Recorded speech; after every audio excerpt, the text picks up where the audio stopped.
Hello, my name's Dan Slee and I'm just going to give you a quick tutorial on the Phonto application. My phone is an Android, but Phonto is also available on iOS as well.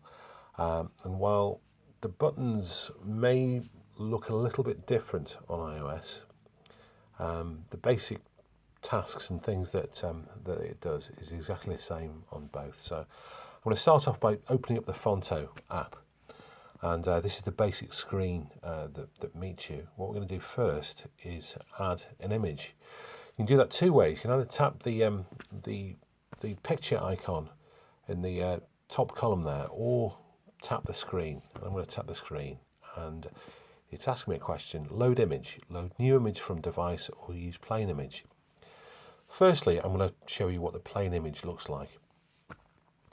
So you're left with a series of pre-saved images which you can use as a basis. Something more colourful. Scrolling down, some pie charts, some arrows. I'll choose this one at the bottom, which has got a speech mark.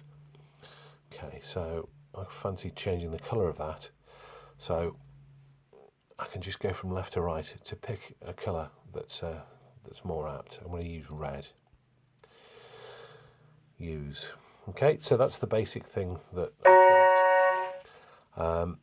Now, it's looking a bit sad on its own, so it needs to add some text to it. I'm going to tap Add Text, and I've tapped the crayon icon, which is unique to Android. The iOS version is going to be slightly different, but whatever the text is, whatever the image rather is that prompts that, then tap that. Add text. Right, Danny Baker. Danny Baker's. I'm going to make a recommendation for a book to read. So this is the first one. Danny Baker's. Now, what I would recommend you do is every time you want to add a line of text, then add a fresh one. So this one, Danny Baker's, is 2 words. Now, his book is called Going Off Alarming. Going Off Alarming.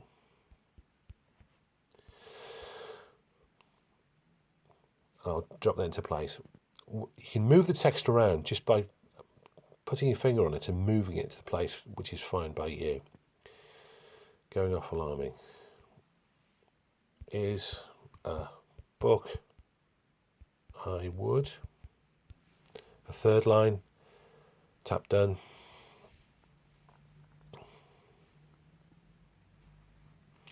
Fourth line, recommend. Done. Move that into place. I'm going to add something at the bottom. Says Dan Slee. And I'll drop that at the bottom there. Okay, so I moved the basic building blocks into place, but to be honest with you, I'm not all that keen on the font, and I'd like to show you how to use use the ability to change font. So I'm going to edit the Says Dan Slee at the bottom. So I'll tap it once. I'm going to tap the text. This box with 6 options crops up: text, font, style, size, tilt, and move. Text. This allows you to go back and edit, and I'm fine with Says Dan Slee, so I'll just tap done on that. Font. And when I tap this, it loads a series of a couple of dozen pre-selected options. There's also an option for you to upload your own font, but we're not going to look at that today. We're just going to look at everything that's there. So I can scroll down. Lots and lots of different types that are there. I'm going to use monotone regular. Okay, Says Dan Slee. Now that red on red is a bit of a clash, so I'd like to change the colour of that, and I can do that by tapping style. Now then, as I'm changing that around, I'm changing the colour balance. So I can move this from left to right, and this is a bar with some very simple, easy options to use. I'm going to use yellow.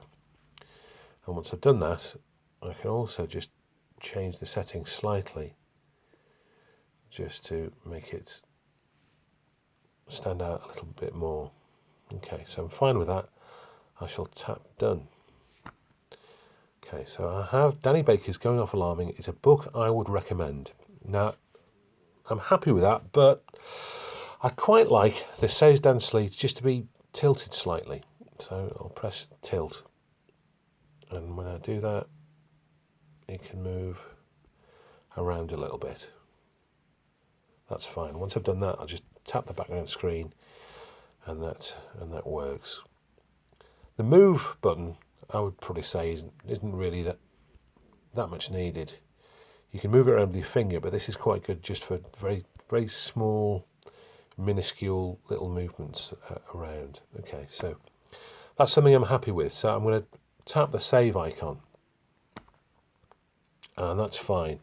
I'm going to navigate out of that, and I can tap discard the image because I've just saved that to my camera roll.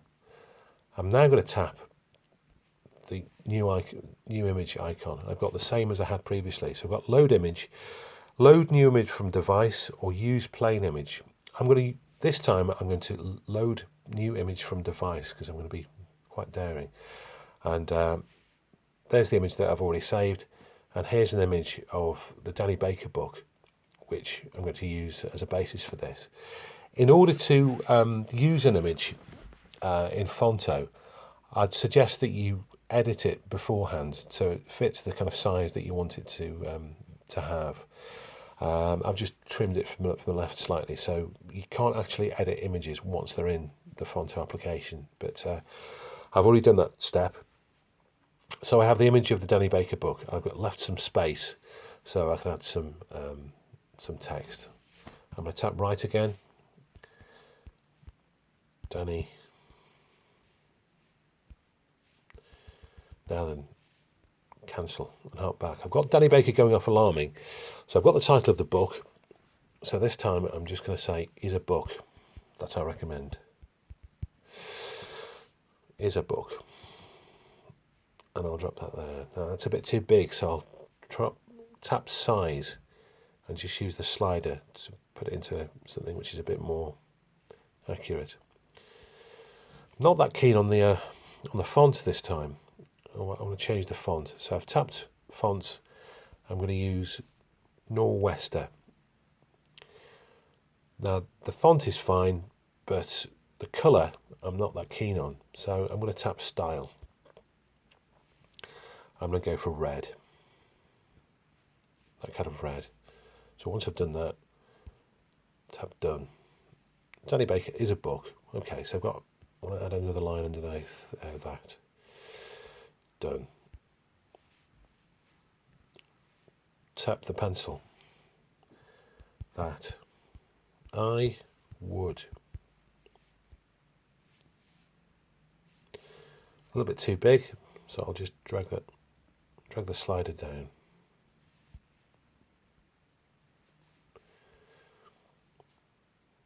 New line, recommend. Tap done. Again, it's too big, so I'm just going to use the slider to reduce it. I would recommend. And underneath that, I'm going to put Dan Sleet. And I'm going to change the size of that again. I'm going to drop that down to 25. I'm going to tilt that slightly just so I can show you. A second thought's looking at it, doesn't look that great, does it, tilted? So I'm going to go back, tilt, and then...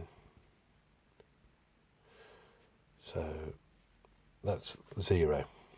So it's a book that I would recommend. It says Dan Sleet. Okay, I'm going to save that by pressing the save icon, and it's showing me an advert. So book now, no thanks. Okay, so I'm left with that, and I'm going to navigate out of the application, and I'm going to go to Twitter because I've got an image that I want to post. I'll go to Twitter, type what's happening, and there are the two images that are there that I can use. I'm going to drop this in I prefer that one because it's got an image of the book. Here is a test of the Phonto app. And I'm going to tag someone as well, just to flag this up with them. Mark Allen. Okay. I'm going to tweet. And I'm going to check that the tweet's been sent. There it is. Thinking about it at the minute. And there it is. And that's the image. Now, the limitations of Twitter means that not all of the images is going to be shown. So if you get some kind of sense of what's lost and what's not, that can be quite useful. Delete tweet. And that is Phonto.